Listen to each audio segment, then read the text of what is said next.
Welcome to the Sweat Elite podcast, or welcome back if you're a regular listener. Luke and Matt with another weekly episode of Training Talk.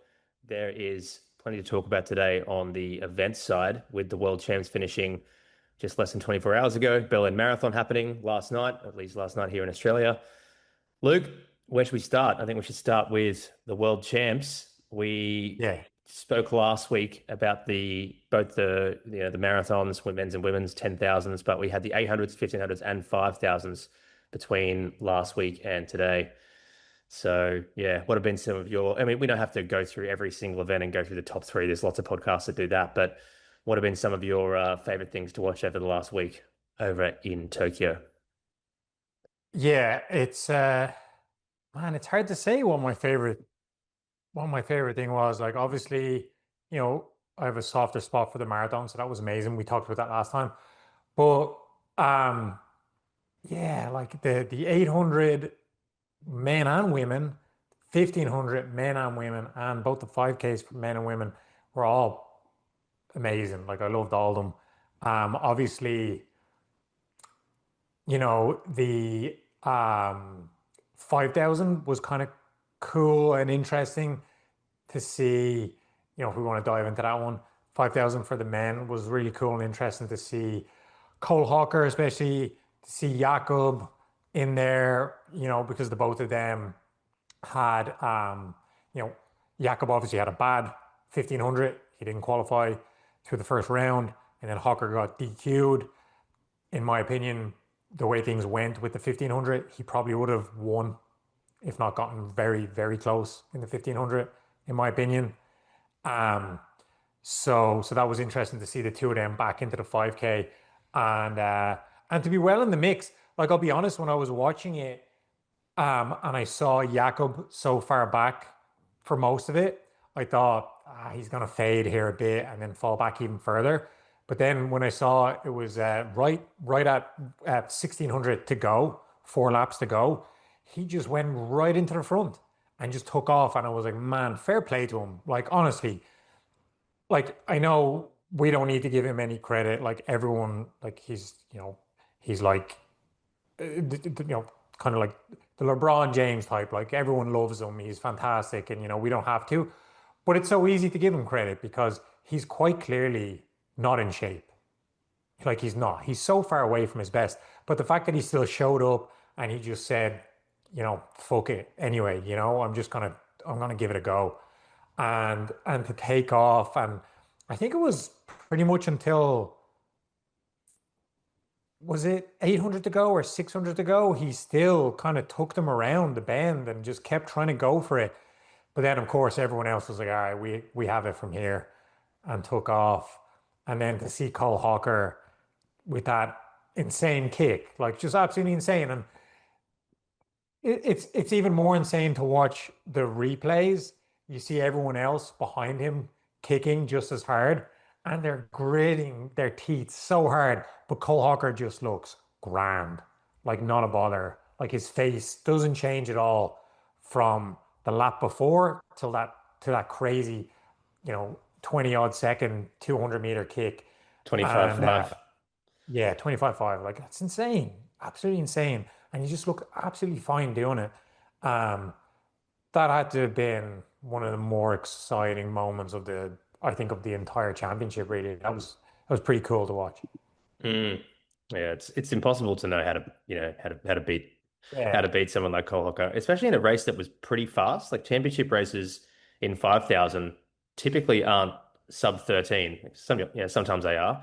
Now I know, there was much faster times run this year. Nico Young ran the Bislett Games in 12:45. A whole lot of guys right behind him. But typically championship races in the 5,000 are, 13:05 to 13, even sometimes they're in the 13:20s and 13:30s. But Cole Hooker wins with a 52-second last lap in 12:58. How do you beat that? Like, there's just, yeah, Yeah. it's, You don't, is the answer. yeah. Yeah. I And it agree with was you. I like, yeah, go ahead. Go ahead. was going to say, I agree with you 100% too. The way the 1500 final played out, being a 3:34 race and being such a fast finish, yeah, I think it would have been very difficult for him yeah, very difficult for anyone to have beaten him there too. I think so. Yeah. And then just staying on the five, it was pretty cool to see Jimmy Gressier again. Double medal. medal. Yeah. Yeah, gold in the 10,000 and bronze in the 5,000. That's cool. I like him. I think Mm. that was cool. But man, Grant Fraser, I feel like I have to bring him up before we move on to another event because Mark, I talked about him a lot on the podcast, close trainer partner. He called this months ago when the Grand Slam track was going on. He was worried. He was like, man, this is like good for him. He's gonna get paid, but he's not. At the time he thought good for him, he's going to get paid, but this will probably, this was obviously just opinions at the time, but it was Mark's strong opinion that this was going to affect him negatively come Worlds, and it looks like it has. He didn't really have a good Worlds at all by his standards, it looks like. And it's hard to say if it's because of that, but it's also hard to say that it's probably not because of that. You know what I mean? Mm. So that's got to be disappointing, especially on the back end of, because if he did get all those fat checks, then you could kind of be like, okay, well at least I got paid, but he didn't even get paid, which is, uh, we could go down so many other rabbit holes with that. It's just so disgraceful. So I felt sorry for him. I really like Graham Fisher, and not just because he's American, but I do really like him. So that was unfortunate. Mm. Another big result in the 5,000 final was Kai Robinson, fourth from Australia, Yeah. 12:59. Yeah. Yeah, I saw him go through the heats pretty easily. Yeah, I don't know Kai, but I know quite a few people that know him. But that's a phenomenal result to in a tactical race to be fourth. And yeah, I think he can definitely challenge the national record held by Craig Mottram still. Very old one, 12:55. But I don't think anyone picked him to be even in the top eight. When he qualified, friends of mine were like, "What do you think?" I said, "I doubt he'll be in the top eight, but we'll see." But he was featured all the way to the end. So huge run. Yeah. Yeah. Isaac Kameli was second, Jimmy Gressier third. Yeah, Jimmy's had an absolutely awesome world champs. Men's 15. So I don't know if you'd heard of Isaac Nader. Have you pronounced his surname beforehand? I had heard of Yeah. him. I knew he'd run 143 800. So that's obviously pretty deadly. Not many guys in that 1500 final can run that quick over the eight. But yeah, what do you think of the 1500 final? Yeah, again, interesting to see. Obviously, Jakob not there, Hawker not there, and then Kerr out. When did he? When did he pull up with that? Was it a calf injury or whatever it was? That's 600 to go. I watched it Yeah, in slow motion a couple of times too, just out of the blue. It looks like he might have posted yeah. somewhere. I might not have seen it, but he just looks like he popped his calf, tore it, perhaps pulled it. I'm not exactly sure. I'm sure it's out there somewhere on the internet. But yeah, it was And he didn't look great before it either. no, he Like, wasn't in the best spot. Not he's normally up the front in yeah, second, third, fourth at that point of the race. He was a bit back, so I'm not sure what was going through his mind at the time. I thought it was a little bit weird that he continued on and finished the race too. I mean, that's only going to surely make it much worse. right. You only do something like that if it's like, do you remember what happened with Jess Hull when she fell and she had to finish the race to get to the final? Do you know what I mean? She also didn't injure herself. She just fell, whereas Kerr has Right. clearly hurt himself. Right, right. That's another thing. But either way, it's like, what are you doing it for? There's like no reason to finish. It's the final. I Correct. thought the same thing. Yeah, I thought that was odd that he didn't just pull to the side and be like, all right, I need this looked at. Yeah, weird one. But no, it was an interesting final. And obviously I'm Irish. I don't love seeing Team Great Britain getting medals. But to see Jake Wyman, um, I do, as much as it pains me to say it, I do actually like him. From videos I've watched and interviews, and stuff, he does seem like a good lad. And obviously he's had a really tough time of it with his injuries, and we kind of briefly talked about that before. And he talked about retirement because he was just so down on himself with injuries and everything in the past. And so to see him like get back in there and it looked like he was going to get gold until Nader came from lane 12. It looked like he Yeah. was he went around everyone, which was insane. But no, fair play to him. That was a big deal. A big deal for Whiteman. And who was in third again? Chariot. Reynolds Chariot. Yeah. So no, it was a good race. And then the last thing I'll say about that. Uh, Laros, I really thought Laros was going to medal. I was a bit surprised that he fell back kind of what seemed kind of quite hard when they Hmm. got towards the end, if I remember correctly. Like so much has happened since I watched it, but it looked like he went backwards like out of nowhere, kind of. It was weird. With 150 to go, it looked like he was going to medal. He was pushing up Yeah. behind Whiteman, but then with 100 to go, you could sort of see him Yes. slightly lean back a bit, and then And yeah, it looked hurting. like it Yeah. was game over. Yeah, Yeah, it was weird. Yeah, yeah. yeah. I think in many people's eyes, he was the favorite going in before the heats. He won the Diamond League final, I think it was, and yeah, yeah, he obviously ran a PB leading in. So yeah, we'll quickly talk about the last men's event before going to the women's, the men's 800 final. This was actually really quite crazy because the um, slowest time in the field, I actually forgot to put the result here where we've got the results on here, but the slowest time in the field was 1:42.7. And I think the slowest eighth place finish, or what would you say, last place finish before that, I'm fairly sure, I could have this wrong, but I think it was London Olympics, which was a ridiculous race where almost everyone ran personal bests and national records when Rhodesia broke the world record. And the eighth place finish then was 1:43.8, I believe. So for the entire field to run under 1:43 is just crazy. Insane. Yeah. Insane. Yeah. And then, yeah, before we get into the actual the top three lads, like obviously as I'm Irish, like I'm watching Keane McPhillips and Yeah. he in the semi-final, he ran a national record in the semi-final. Yep. And I was like, man, that's unbelievable. That's class. Like I don't know much about this lad, like, but that's absolutely outstanding. And then I saw him in the final and they were introducing him and talking about the national record. And in your mind, you think like a smaller nation like Ireland, they're not, especially not very well renowned in the 800 on the main world or Olympic stage. And so you think like, oh, like I have a feeling he probably ran the legs off himself. He just ran a national record. And then he gets a national record again, beats his own record. And like, he's like, oh, not really almost there, like, a second off or whatever. But to see him like that was so cool. Like to see him like get in there and get fourth place, like that was really cool. I loved watching that. And then yeah, when Yoni though, he just took off from the gun. Didn't he come in at 400, like at or pretty close world record pace? Yeah. Yeah. Yeah, he did, right? It seemed like he had that in his mind. Like, I want to go for it, the world record. Like, I don't even, like, I know. It was like he was so confident. He was like, I know I'm winning. So it's just Yeah. about getting the world record, which obviously was insanely impressive to watch.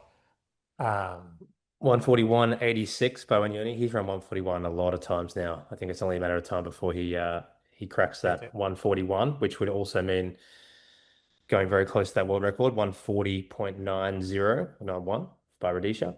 So Jardy, not a surprise to see him in second, 141.90, just missing the win. And then Marco Arup in third, three under 142. And the whole field within 1 second. Yeah. Man, it was crazy. Yeah, that was cool. That was definitely. Your, we looked up McPhillips's progression yesterday, and we noticed that he was a This is the guy Luke was just speaking about, national record for Ireland, 142.1 in the final. He was a 146 guy last year, so he's had a massive jump.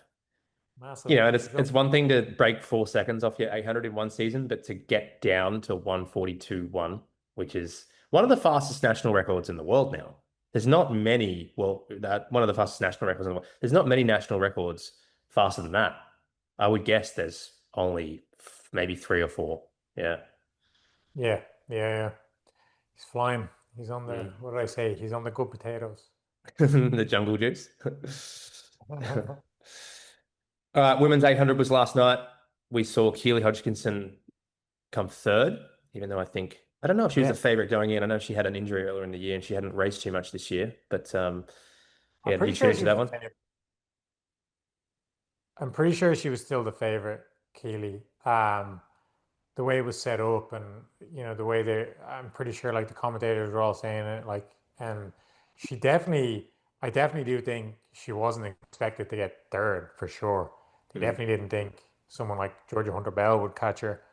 Um, yeah, it was interesting. It was interesting to watch because it looked like, they took off and Morah of Kenya was kind of like, the way Keely like loves to just take the lead and just like drag it out from there. And it looked like Morah was kind of like, no, I want to take the lead. And then it was interesting. But then she did her usual, and she got in front, and it looked like kind of more of the same. She was gonna get gold again. And then Odira, like I don't know much about. Do you know much about her? The Kenyan who No. got the gold? And listening to some post-race interviews of Keely, apparently she's come from nowhere this year. She's Came lowered her from personal nowhere in the best by. race as well. She Mm, just blew through them, and it was crazy. And yeah, and then Hunter Bell even caught her for a PB and the silver, which was also interesting. yeah, championship record 154.6. Another notable Sage Herder Klecker was a huge PB in fifth from America, Yeah, 155.8. That's a huge run by her. And Jess Hull, 157.30. They did say on the live screen she broke a national record, area record, but she just missed it actually. She ran it a little bit quicker in the semi-final. But yeah, 157, similar to the men's, 157.3 for eighth is ridiculous. Like, yeah, yeah. it is, and they kind of called it in the first when they went through like the first 400 or close to the first 400. They were talking about Jess Hull being so far behind, and they were like, "It looks like Jess Hull is like struggling, but she's actually not. It's just insanely fast, and she's just like, all right, I can't go that fast. It Yeah. was, yeah, it was impressive. They took off. Well, they were on world record pace at halfway. I think they went through in 55.6 or Yeah, 55.7, which is there on you pace go. for, yeah, had a go. Had a go. Women's 15, Faith Kipyegon takes the win. I don't think that was any surprise to anyone in 3:52.15. Yeah, EY in second from Kenya, 3:54.92, and Hull just getting edged out for third in 3:55.15. Nikki Hiltz, 3:57.08 in fifth. Yeah, this was a good race as well. So many, like, you know, I feel like this is probably said at every single major championships, but there was so many good races in this one. This is one of the ones that wasn't super close, but it was still an awesome race to watch. But oh man, yeah. like, yeah, it's a little bit depressing that this whole event's over now. I know. I forgot that this was the end of it.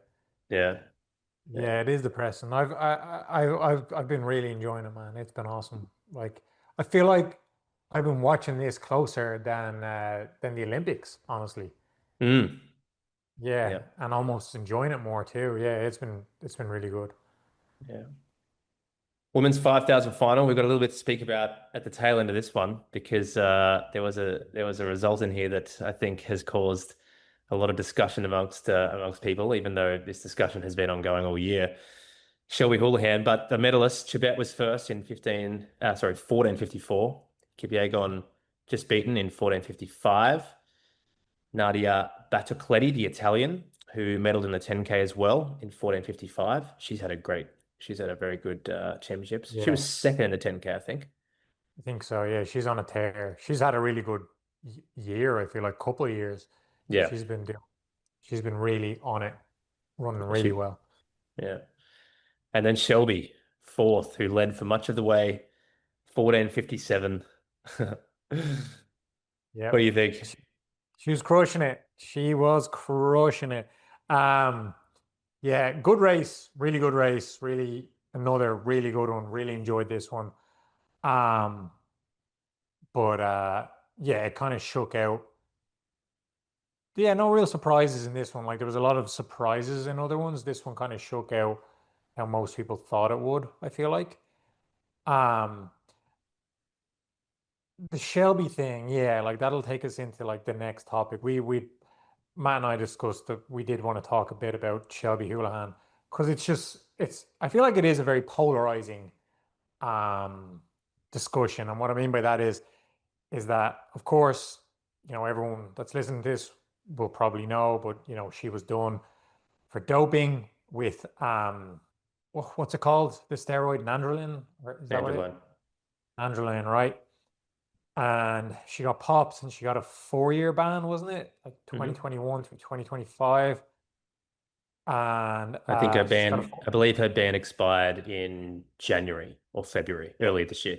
Yeah. yeah, yep. I think a lot of And she people got thought originally when she got done, I think a lot of people thought, oh, that'll probably be the end of her. But she made it very clear through social media that she's going to be continuing training through that time. She broke the world record for the beer mile during that time, and she's come off the back of it and done phenomenally well this year. But I think the question in everyone's mind is, wait, is she still doping or what's going on here? Because she's still performing at basically her best. yeah.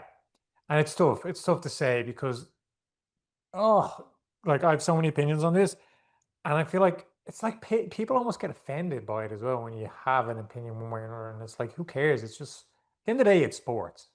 That so this should be the overarching opinion, right? You're talking about someone like cheating, not cheating, whatever. Okay, that's fine. But remember, you're talking about sports, all right? So don't get too worked up about it. It's not that important. And I get you could say, oh, but it's people's jobs, you're taking away money and blah blah blah. And it's like, okay, fine. Another thing would be, this is also an opinion. It's not a fact, but in my opinion, they're pretty much all doping. The top ones anyway. So many of them anyway. Like how many of them get caught? That's how many we know are doping. Like how many get away with it and have been getting away with it for forever. So that's another thing you have to take into account. Which I do every time I watch this unfold. And then it's about, was she doping in the time off? Is she still doping? If she's not, if she wasn't doping and she is no longer doping, are there residual effects from doping for so long? And those are all real questions. And again, there's no real answer, because she hasn't been popped again. So we don't know for sure if she's been doping. And we don't know for sure, but we do. There are a lot of studies that I've looked up and I found out that suggest that if she's not doping, she does at least have some residual effects, especially when you use a steroid like nandrolone. Um, but before that, like to get into like, was she doping before? Like in that time off, was she getting tested in the time off? Do you know? I've just done a quick search on that while you were talking because I was curious. Apparently, yes, she was. It looks That's like what I thought. seven. It looks like 7 times. Okay. So that's not much, It's but not even much. still, they would have had to have been, obviously, she's not competing, so they must have been random, not in competition.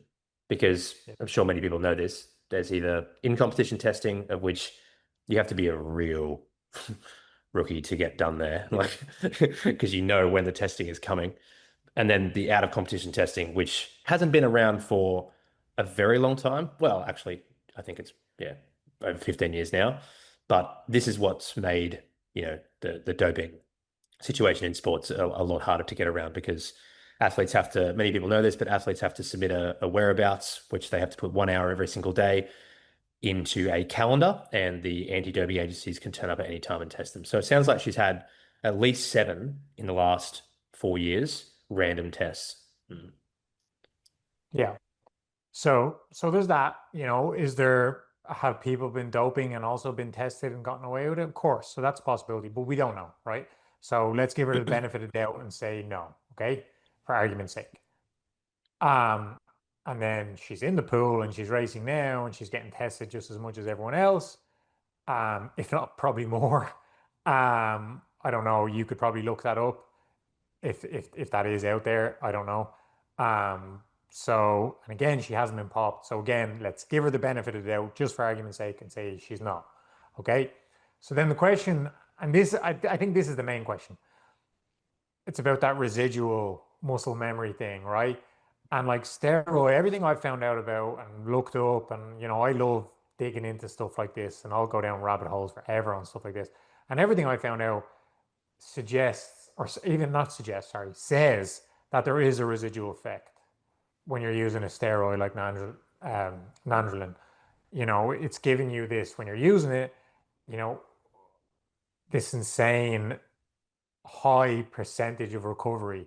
Like the way you bounce back when you're on that from everything I've read versus, not on it, obviously, is just insane. Like it's insane that the things that the studies and the percentages, it's like I found some studies talking about like it can give you like up to 15% more recovery benefits than someone who's not on it. Like that seems like a huge figure and a huge jump. Um, and then it talks about how um, you're getting these benefits. It talks about like endurance runners can see upwards of a 3% performance advantage versus their clean baseline is what it's called. But these Um, percentages that you're talking about are assuming competing at the time of doping. Is that right? yeah, yep, Yeah. yep. That's what I'm talking about. I'm talking about when she was doping. So she's seeing all these percentages when she was doping versus when she's off it, there's all these things that go on because of the way nandrolone, from what I've found out, the way nandrolone affects your body and muscle memory. There's this thing called myonoculai, which like it adds these extra like muscle fibers basically. And there's all these studies that I found that says that these actually persist for years after you've stopped doping. And it's like Mhm. these extra muscle fibers that help. Uh, a lot of the studies that I saw have to do with explosiveness. So that's another thing that you have to, there's a caveat there because she's a distance runner. So it's a bit different. Most of the studies are done on people like power lifters and like, explosiveness. Um, but I think you can put that aside because she's obviously using it for a reason. She obviously has smart people in her corner when she was doping to say, no, this is going to help you in a distance event. So put that aside. So obviously, like these things are helping her, um, and and then she's retaining the muscle and the strength, and she's continuing. She didn't take time off. She said herself she trained hard, balls to the wall the whole time. She's in insane shape, and from everything I found, it says that this stuff can last for decades, even in terms of your muscle memory and how your muscle responds and reacts post doping once you've stopped doping. Um, and it's kind of, like, man, I've been an MMA fan for a long time, and it's like you see these guys taking the craziest drugs. A lot of them have taken nandrolone and all those drugs too. And then as soon as um, this new, I don't want to go too in the weeds, but it's important for the point I'm trying to make. When this new doping agency came in, all these guys had to go off it. And the way, and they weren't training for a long time either. They're not like these runners, they'll take time off. And when they took time off, their bodies were just like, they look like different human beings. Versus you look at Shelby Houlihan, like she is ripped, you know? And I know a lot of people were like, oh, genetics, this, that, and the other. I've seen a lot of people on some funky stuff and their bodies kind of look like that, that kind of sucked in, no body fat, every muscle fiber bulging out. Like the smell test, it's just, it looks, I don't know if that means she's still on it or that's just the muscle fiber and the, all those, all those things that I just talked about, the myon, myonuclei or whatever it's called, if that's what it is. But at the end of the day, from everything I've seen, everything I saw, the studies, everything I'm seeing about her, looking at her, it looks like if she's not doping now, she's at least seeing certainly some residual effects. Um, and so then the answer, or not the answer, the question rather would be, is that fair? That Mhm. she's seeing these residual effects, even if she's not doping any longer.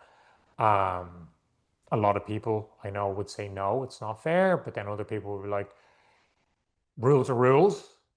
She broke the rules, she got caught, she got punished, she served her time, and now she's back. And Mhm. so rules are rules, and now she's abiding by the rules. And if you want to be mad, you should be mad at the people that make and enforce the rules, not her any longer. So yeah, I don't think I have a strong opinion on it either way, if I'm honest. Yeah, neither You do I. know, I have no idea. It's yeah, so I hard to really don't know. have a strong opinion on it either way. I saw her get fourth with a USA single on, so I cheered for it. I was like, yeah, hell yeah, go USA. And that's about the height of it. But it's just interesting. I find it very interesting. like going down and reading this stuff about nandrolone and going down those rabbit holes that I went down and looking at these studies, it's crazy interesting. Like Mm, that's one thing that's for sure. Yeah. yeah. This is a perfect segue into some other interesting news, which is not to do with distance running, but we thought we'd bring it up anyway, just because, again, it's interesting. Fred Curley, 100-meter runner from the US. I'm sure most people know who he is. He is an Olympic and world champs medalist. He announced a couple of days ago that he is going to the enhanced games next year, which is the new, similar to the Olympic Games, I guess. I guess the enhanced games was, yeah, it's backed by a whole lot of big time investors. I've spoken about it on the podcast before. Starts next year in Las Vegas, and for those that don't know, it is what it sounds like. There is no anti-doping in this new event. With I think they're starting with just a few sports, not with the whole sort of um, not with all of the Olympic sports, but track and field is in there. So is swimming. And Fred Curley, after being temporarily or provisionally suspended for whereabouts issues, he's just straight up said, "No, I am going to the enhanced games next year." How funny is that? Is that just an admission of guilt? Is this just, or what is going on here in your mind? So, so that's what people will say, right? Oh, that means he's been doping the whole time and blah blah. And like now, if you follow, and I've been following it closely, their theory and their goal, there being the guys that have created the enhanced games, their theory is a similar theory to me. They're saying everyone's doping anyway. Not sorry, not They everyone. Most people are doping they anyway. have they have explicitly said that on podcasts. They were on Yeah. Joe Rogan Yeah, I about listen to them. I yeah. listen to them closely because I find it fascinating again. And their theory is it's unfair for the few that show up to the line that are clean, and then they just can't bridge that gap because the other guys around them are doped up to the gills and getting away with it. So why not just get rid of all the nonsense and the bullshit and just let everyone dope? And just Mm. do it in a safe, clean, effective way, which you can nowadays. You know, there's so many people that are uneducated and ignorant to all these things, and they'll think like there's just no safe way of doing it, blah blah. And that's not true. That's just not true. Like there is a safe way to take performance enhancing drugs. Like there is. Oh yeah. And that's what they want to do. They want to make sure everything is heavily scrutinized, full team of top level doctors, making sure everything that goes into all their bodies is making sure they're not overdoing anything, everything's good. And then it is fair because it's not cheating anymore. They're all doing it. And they're now everyone's on the same level. And now it just comes down to talent, right? And so for me, that's kind of hard to argue against because there's so many people that are cheating so much, and they're cheating. The guys in world athletics that are showing up doped up, that's cheating. That's against the rules. And so that's the argument, right?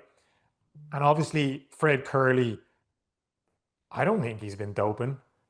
Again, he's a good runner, but he's had so many bad races, right? Doped up runners don't have as many bad races as he does. And also the smell test, doped up runners don't really look like he's not like he's in shape, but he doesn't look like Noah Lyles, doesn't look like Kung Fu Kenny with his straps up to his ears. Am I saying that those guys are doping? No. Am I saying they're not doping? No, I'm also not saying that either. High possibility they're doping. Um, but the point is that I honestly don't think Fred Curley was doping before this, and I think they're throwing a boatload of money at him, and he's smart enough to know, hey, everyone else is doping over here anyway, and things haven't been going well for me, so why don't I go over here, get a massive check, juice up, and then see where I'm at, see if I can break some records and have some fun and make some money. Honestly, I don't see a problem with it. I think it's kind of cool, to be honest. The argument against that, though, to everything I was saying, in terms of everyone's on the same baseline, of course, there are a lot of genetic differences with how people react and respond to performance enhancing drugs. Like some people, like you give them performance enhancing drugs and they just turn into, you know, just superhuman freaks, and other people will have very slight gains. So, there's that going on, but then, maybe some people would say, well, that just goes to like maybe to talent too. Like genetically, they're just not as talented also. And so, look, it's hard. I don't think there is a clear answer either way. I like that it is a thing, though. I do like that it's a thing and that it's sh shaking up world athletics. Um, I think it's needed, honestly, because like the way world athletics is with the doping history, it keeps getting worse. It's not getting better. So, why not? Why Hmm. not throw it in there? That's my opinion. Been offered $1 million to break the 100-meter world record, even though, I mean, I'm fairly sure that won't stand if he does break the world record, according to World Athletics. No, World Athletics already said they're not. Yeah, because they It's need to do a not. test within a certain amount of time It's after an not a Olympic. World Athletics record. Yeah, yeah, yeah. Yeah, It's just the enhanced games are saying this is the world record. Do you know what I mean? yeah. Which is the same thing. It's kind of like, their argument is like, yes, it is a world record. What some governing body over here just gets to decide what is and what isn't. It's like, no, they just ran these times. So it is a world, and I kind of like that too. I kind of like that they're saying, screw world athletics. It is a world record. Like, I don't care what they, it's, I don't know. I just like kind of, it just seems, it's kind of punk, they don't give a shit about kind of the establishments, which would be World Athletics and stuff. And so I'm all for it. What's Yeah, your what's your take on it's it a though? little, well, it's not that, it's different, of course, but it's sort of in a way can draw a parallel to the marathon with Kipchoge having run sub 2, but the world record's not that. It's not 1:59:40 that he ran in Vienna in 2019. But a lot of the general public, the people that aren't really clued in on the marathon, think the world record is sub 2 because they heard about that, they saw it on the news, but they don't know that the official world record, according to World Athletics, is Kiptum. 2 hours and 35 seconds from Chicago. And at the time that Kipchoge ran sub 2, it was 2:01 by Kipchoge. So in a way, it's the same thing. It's like very soon though, because the enhanced games looks like it's full steam ahead, we are going to have two, probably anyway, we'll see. It will be a little bit weird if the enhanced games can't get people to break the world records in the next sort of 10, 15 years. But it looks like we will have two world records. A world record that's just, you know, enhanced and no rules, and then a World Athletics world record. And let's face it, I think the general public and the people that aren't really clued in on the sport, they'll probably take the non-World Athletics, the enhanced games world record, more seriously because it is, they just want to see people run as fast as they can. Exactly. And I think a Exactly. lot of people are in your headspace too, thinking most of them are doping anyway. A lot of people definitely believe that. Of course. They just are. Like it's just so obvious. And then like to your last point about people just want to see people run fast. That was so evident in the Grand Slam track events. Hmm. Those races were so slow. But I found it exciting because they were being strategic. They knew, okay, I can't rip the legs off myself in this 800. I've got a 1500 coming up. I've got to be smart, got to be strategic. And they were all doing it. There's so much money on the line. And it made for really exciting finishes. But they were slow times. Like they were. So many people that are actual fans of the sport hated it. So many people. They were like, oh, this is so slow. This is so stupid. I don't get it. College kids run faster than that. This is so dumb, blah, blah. And it's like, that's all people care about now. That's all they care about. They just want to see people ripping it every single race, no matter what. And uh, and I don't like that part of it because I actually do like the racing part. I liked the Grand Slam track thing as much hate as it's getting, right? Deservedly so. Um, I liked the whole like two event thing, and then you get points for how well you finish and put it all together. I really enjoyed it, and I didn't care that someone ran a certain time that was slower than a high school record or whatever. Like that, that didn't bother me at all because to me that almost screamed insecurity too. It's like, oh, he ran slower than a high school record. Who cares? He's an absolute animal that can run like 2 minutes faster over the, whatever it was. Like, Hmm. who cares? It's not about that right now. Um, and so, but I think your point is exactly right. People don't care about stuff like that anymore. They just want fast times, national records, world records, and that especially in the means sprints. especially, especially. Oh man, it's so frustrating watching you know, we didn't talk about this because we don't really talk about the sprints, but the 4x100 that the US won, did you see that? They beat Mm. Canada, and Canada are like kind of, there's a bit of a rivalry there. Canada are more seasoned, they're kind of more veterans at that. The US always have trouble. They're all crazy fast, but they always have trouble, passing the baton and all that stuff. So they don't really put it together. And they raced fantastically. They got the gold. And even the commentators are still like, they're just always finding fault. They're always just like, oh yeah, oh okay, oh I guess that was pretty close to a pretty fast time. I think was it fifth fastest of all time. Yeah, that was, and it's like, man, they just like that was a fantastic race. Like they Mm. raced so well. Canada are see like all the things I said. They worked on the baton. It was almost flawless. And it's like their own people, like the American commentators, are still criticizing them. They won a gold medal, and it's like because it wasn't, absolutely perfect, and it's so annoying. Like it's so annoying. Um, but that's kind of the state of it now in terms of track and field, especially down in the sprints, and maybe that's the state of it because deep down they know they're all doping as well. Do you know what I mean? Yeah. And so they just want to see crazy fast times anyway. Um, But no, it'll be interesting to see if more people start going that way because I know, oh, what's his name? That Muppet I really don't like. Seb Coe, isn't that his name?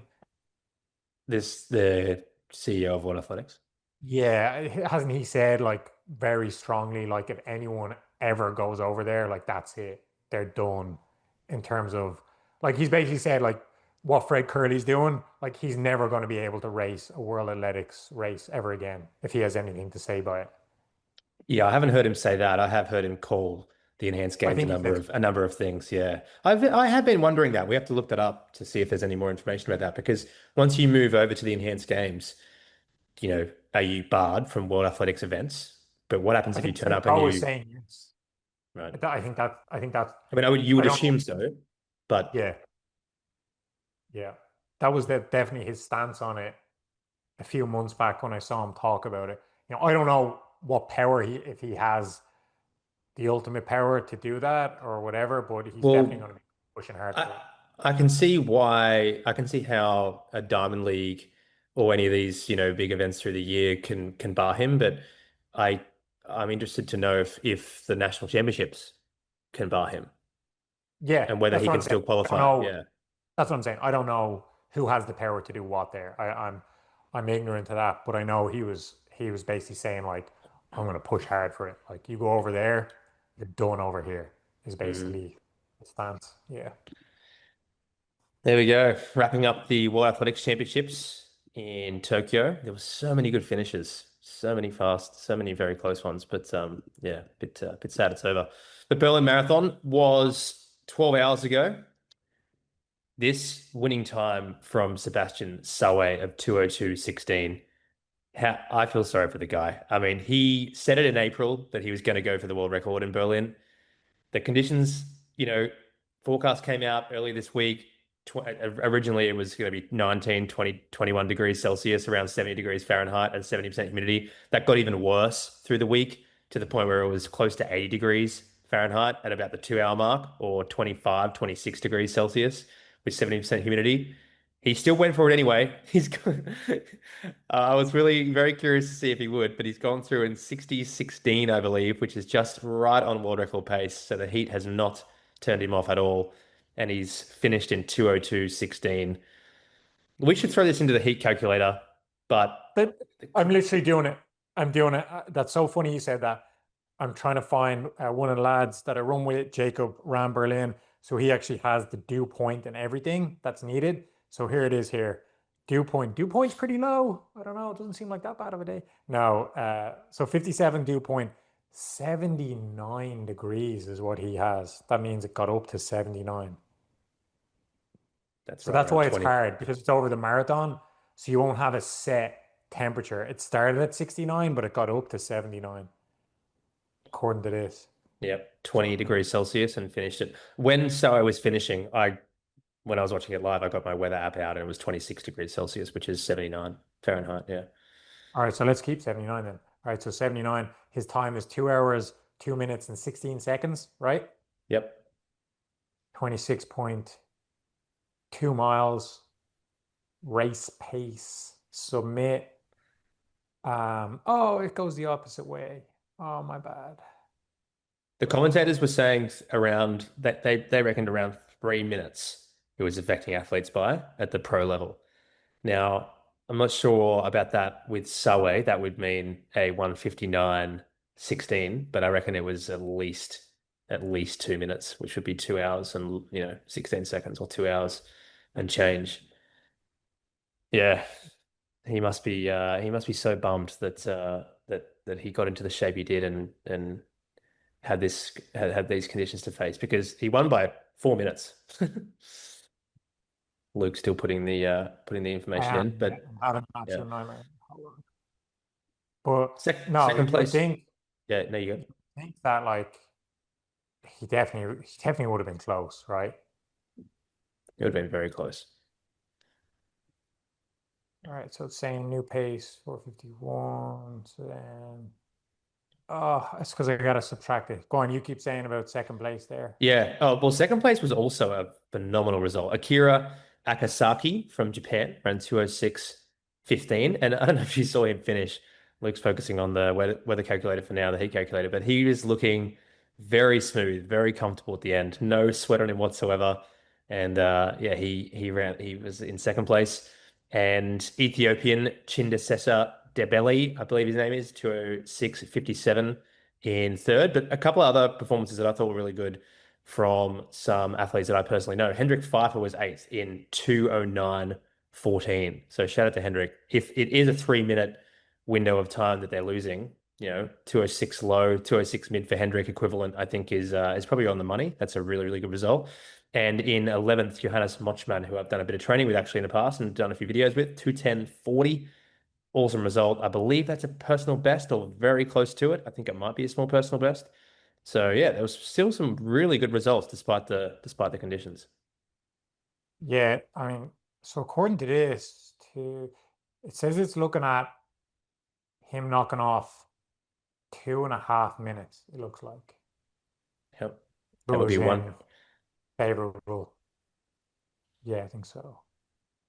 2.5 minutes.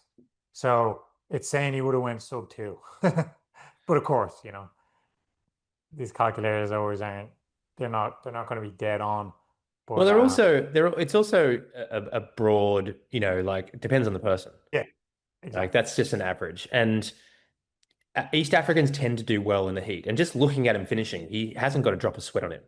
At 79 Fahrenheit and 70% humidity, his singlet is like there's no sticking to his chest at all. You look at his arms, he's got no sweat on him. So it's obviously not affecting him anywhere near as much as it is other athletes like you or I or many of these other athletes in the field. So 2.5 minutes at the 2 hour mark would just be an average, but you'd have to assume it'd be 2 minutes or thereabouts. But who knows? These are all just estimations. Yeah. Yeah, yeah, yeah. Mm. Women's, we had a 2:21:05 Rosemary Wen-Giroux for the win. What And was her PB before it? I'm not sure. I'll look it up in a minute. But yeah, followed by Dida, sorry, 2:21:08. So pretty close finish. And then Asmara Gebru for third in 2:21:29. I'm looking up her now. It says her PB is um 2:16:28. Is that right? Hmm. Yeah, sounds about Tokyo? right. Yeah. Yeah. 2:16:28. So So she's 5 minutes off the best. yeah. Yeah. See, that seems a bit more. Yeah. The fact that he uh what's his name? Selway. The fact that he's ripping basically his PB in the heat. That's Yeah, he illegal. was He right already on did his his time. PB. He's run Yeah, 202 low twice before at Valencia and London. Yeah. right. So, who knows? Maybe he was in world record shape, or maybe there's something else going on, like the theme of this podcast. Who knows? Who knows? What Yeah. interesting. No, but God bless them. Jesus, I had a lot of people on my Strava that did Berlin, and my God, it didn't look fun at all. No, That's insane, man. That's insane. God bless them. That's all I I have to know. say about I coach a whole lot of athletes that raced it as well, and it was not gonna lie, it was carnage for them. Yeah, many of them were 5 to 10 minutes off their best, but pretty content with it. And most of them, pace themselves for that. Out of curiosity, just before we move on to the last thing of the podcast, a question that came in via email that I thought we'd answer. What would you be doing if you were facing these conditions in Chicago? How much would dropping you out. adjust your pace? I would be dropping out and focusing on CIM. Now, that would be a real thought, honestly. That would be going through my mind. And the reason it would go through my mind is because I have CIM and I have other races coming up. And knowing me, if I show up to the line, I don't know if I could like not empty the tank. And I have a feeling if I showed up to the line, I would just empty it and just bury myself in such a massive hole Mm, because I'm kind of stupid like that. And I know I am.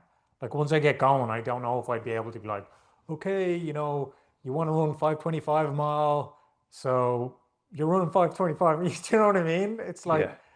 it would be hard, but I think if I was smart and it's like this in Chicago, it gets, into the 70s or whatever, I think, yeah, I'd be using the calculators and figuring out if I want 525 mile and it's in that weather, at least for the first half, add 15 seconds per mile, you know, somewhere between 535, 540, and just see how it feels and if you can kick on. That would be the goal.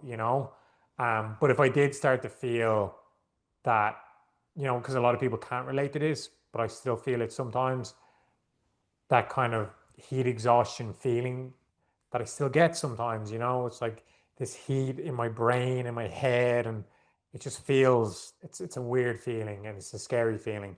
And if I did feel that coming on, you know, anywhere in the second half of the race, I I would hope I'd be smart enough to drop out. Um, because once you pass that line, that red line, the heat exhaustion red line, I've said it a million times, it's not a fun place to be. And No. it's not like you have a hard race and then you get over it a week later. Like you're in that hole for a long time when you Mm. get beyond the heat exhaustion. And I don't want to go back there. So yeah, I don't know. It'd be tough to say what I'd do. All right. Well, before we transition over to the private podcast feed for the Shareholders Club, the supporters, which I'll explain in a minute if you're not aware of what that is. We had a good email come in during the week. We'll spend a couple of minutes answering it. Ryan Johnson, he asked, Hi, Matt, a question for the pod. A couple of weeks ago, you both gave a great insight into hot weather training to effort, plus checking your pace with the online calculators. Is there a reason why training to heart rate wasn't recommended or mentioned? Are you adverse to this? If so, why? For warm weather training and in general. Love the pod. Thanks, Ryan. What do you think?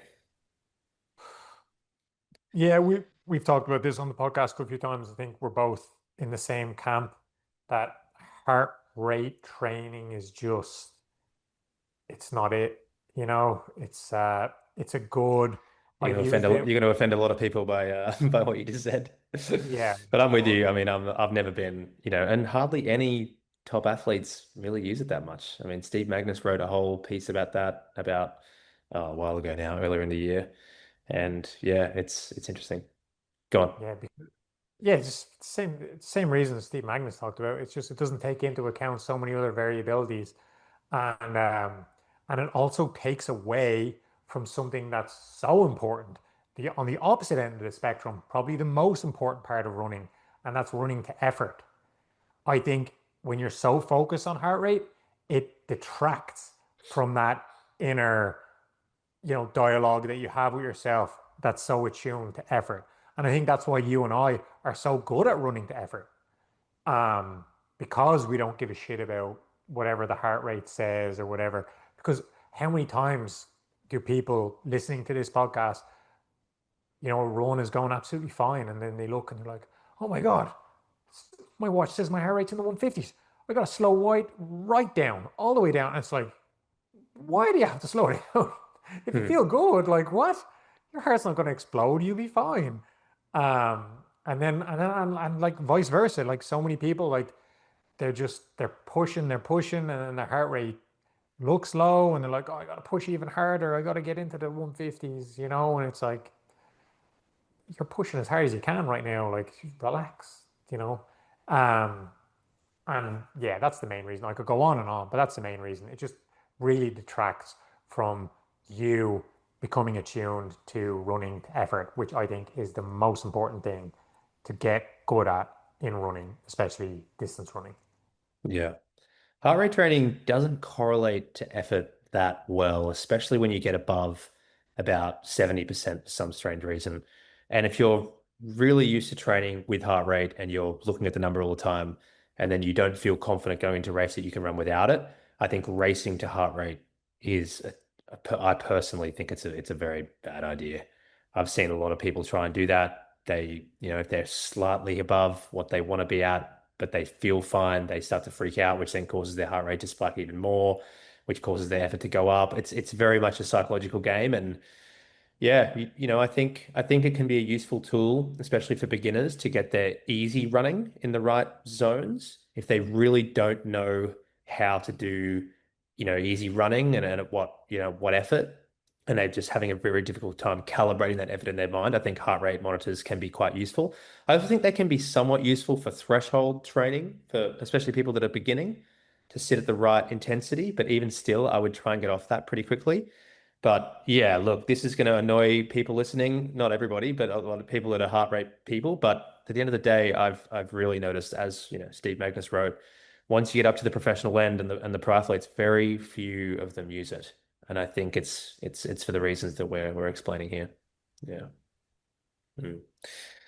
Well, it's almost the hour. Thanks to everyone for listening in. We'll be back next week for another episode of Training Talk on the main feed. If you'd like to join us on the private podcast feed, you can join us over there at the Shareholders Club, sweatelite.co/shareholders. It is a paid supporters club, $10 a month or $99 a year. You can join our Discord channel where you can ask us or members of the Discord channel any questions about your own training or whatnot. But yeah, we will be talking all about our training. Luke is just less than 3 weeks out till Chicago Marathon, where he hopes to run a personal best of sub 224. I am getting back into 5K fitness to some extent, and we'll talk all about our training rigs over there. Hope you can join us. Thank you to everyone that's already joined us. We will speak to you over there in a moment, but we'll be back on this podcast feed next week. Thanks everyone for listening in.